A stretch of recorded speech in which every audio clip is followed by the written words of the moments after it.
साहेब साहेब Gadkari sir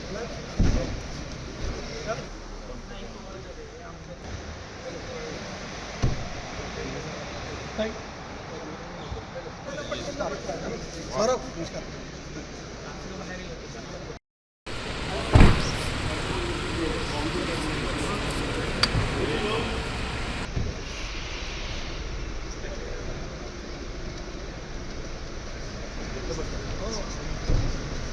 साहेब साहेब Gadkari sir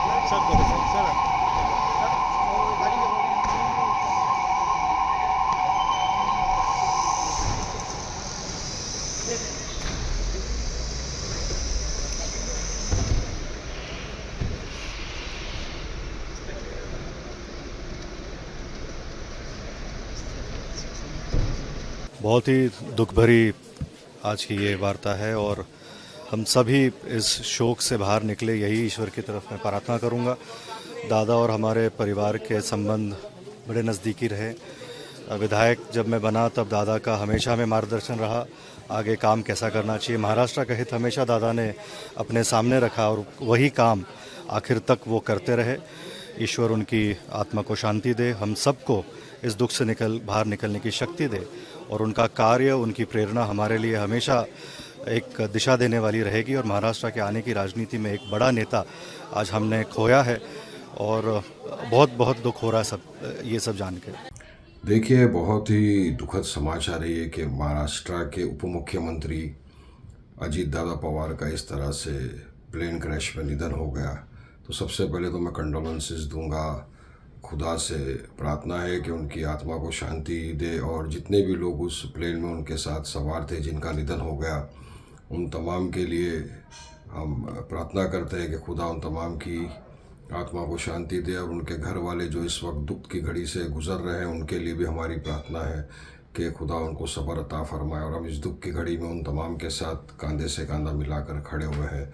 ये देश के लिए ही और पूरे महाराष्ट्र राज्य के लिए भी एक बहुत दुख की बात है कि इस तरह के गद्दावर नेता जो एक इतने प्रैक्टिकल आदमी थे, क्विक डिसीजन मेकर थे, काम करने में मानते थे, और इस तरह से अचानक से उनका चला जाना ये बहुत दुख की बात है मेरे लिए भी। और मेरे साथ तो 5 साल में विधायक था, तब भी अजीत दादा वहाँ थे हमारे साथ में, उनसे मुलाकात होती रहती थी। बड़े हंसमुख किस्म के भी थे और एक बड़े गद्दावर नेता का इस तरह से जाना बहुत दुख की बात है।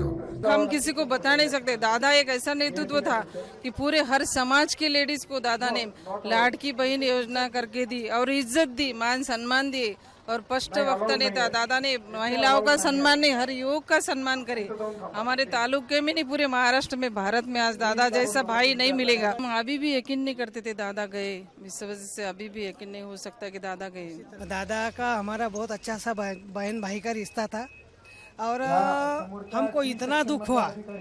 रात को हम जब घर से निकले कल, तो मतलब हमने इतना ही सोचा कि हम कहाँ रहेंगे, कहाँ जाएंगे, इतना दूर कैसा पहुंचेंगे, रात का सफर तय करेंगे या नहीं। लेकिन हमको यही आस थी कि हम दादा से मिले, दादा के अंतिम संस्कार पे जाए। तो हमको आते आते रास्ते में ऐसा पता चला कि ग्राउंड पे दादा का अंतिम संस्कार होने वाला है। तो इसीलिए हम लोग पहले यहाँ पहुँचे, बल्कि उनके घर को नहीं जाते, हम यहाँ आए, क्योंकि ये जगह दादा के लिए बहुत खास थी। और जब ये बात हमें पता चला तो एक शॉकिंग न्यूज़ थी कि ये मान नहीं सकते कि ऐसा हो सकता है। आज तक जो दादा ने किया है ऐसा कोई कर नहीं सकते हैं। उन्होंने अपना पूरी जिंदगी लोगों के कामों में और जाते जाते भी काम करने के लिए ही गए थे। अच्छी सारी मीटिंग थी, लोगों के भलाई के लिए कर रहे थे और इसलिए हम लोग सब उनको एक कभी जिंदगी में नहीं भूलने वाला अस्मरणीय स्मृति इतिहास हो गए।